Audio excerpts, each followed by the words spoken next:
Okay, we are at Gears and Grinds here in Las Vegas, and man, I'm telling you, this is the place you want to come if you want to see all kinds of interesting cars, exotics and whatnot. And one of the things we're going to feature here this morning is my good friend Scott. Say hi, Scott. Hey, how you doing? And his 55 Corvette. Scott, tell us about this car. It's beautiful. All right, well, obviously, it's not an original 55 because it's been Restomodded out. I've only had about 2.5 years. I bought it completely done except for a little bit of work I did in the interior. Okay. Because I decided I wanted to get a car that was done because I have a 66 Corvette that's been in the shop for 2 years getting Restomodded. And I'm like, I need something I want to drive. Yeah. So I found this. Interior's beautiful. Yeah, so I had that center console made.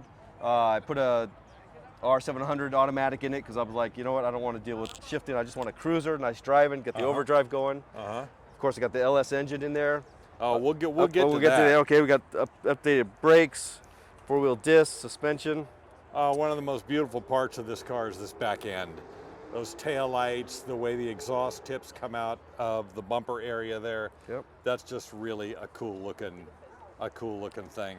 And of course, the 53, 54, 55 are all the same body style. The first year, the C1s. Very pretty.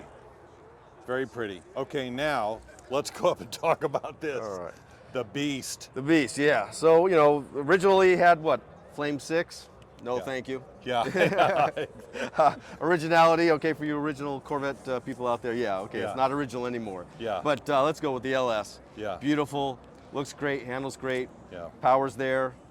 You know, I couldn't ask for anything more. Yeah. That is an amazing powertrain. How much horsepower is that putting out? I've never had it dynoed. Yeah. But it's, you know, the car's what, like under 3,000 pounds. Exactly. You know, yeah. So the your power to weight ratio. Yeah. Very, very nice. So, Scott, you say you've got another Corvette too. Why the Corvette? What is it about the Corvettes that you like? I originally had a 66 coupe. Okay. Blue with the white interior, gorgeous. Yeah. Ended up being a little bit of a rust problem. Yeah.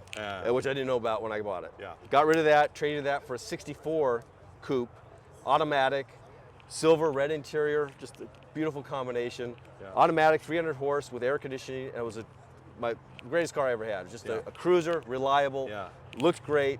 It was my daily driver. Okay. Then at the same time, I found the Pantera.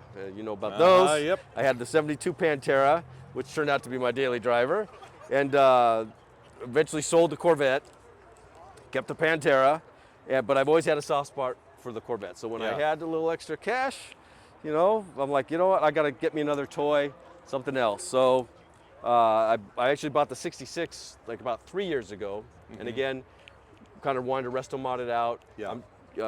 454 big block, suspension, doing everything to it. Yeah. But unfortunately, it's just taking time. Yeah. You know, and especially after COVID, supply chain issues, all that kind of stuff. So I've actually had to source a lot of the parts. You know, I'll call them up, hey, what's it need? I'll get it myself, send it to you. Yeah.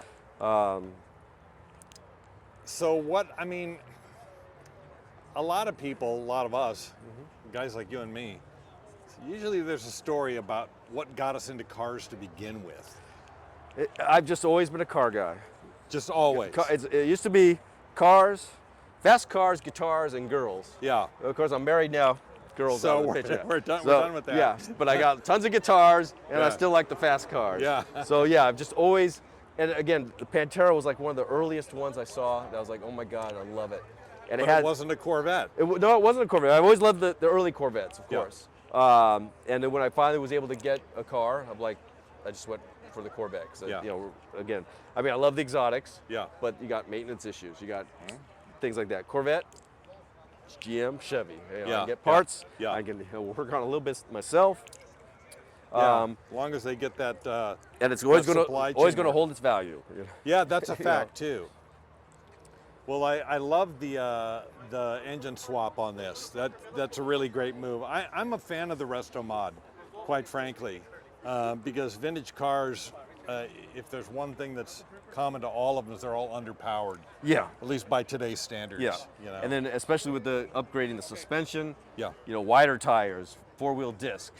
you know, power brakes. Did you do the suspension on this too? Yeah, suspension was all done, coilovers. Yeah. Just great. So compared to I've never driven an actual 55 or an original 55, but I'm sure it's a lot different than this. Yeah, yeah. Well, this is really gorgeous. Very, very cute car. Very nicely kept too. Can't wait to see the next Corvette or whatever else might be coming down the line for you, as we were talking off camera there. Yeah, so, it's a hard choice to make. Which car are you going to bring? You can only drive one. Yeah, it's like I've got 30 plus guitars. I can only play one at a time. Yeah. But I still love collecting them and have them. Yeah, I totally get it. Well, this is just really nice. Thanks for bringing it on. I'm glad I got caught up with you here this morning. Thank you. Thanks for talking to us about your car and showing us off your Corvette. All right, rock and roll, baby.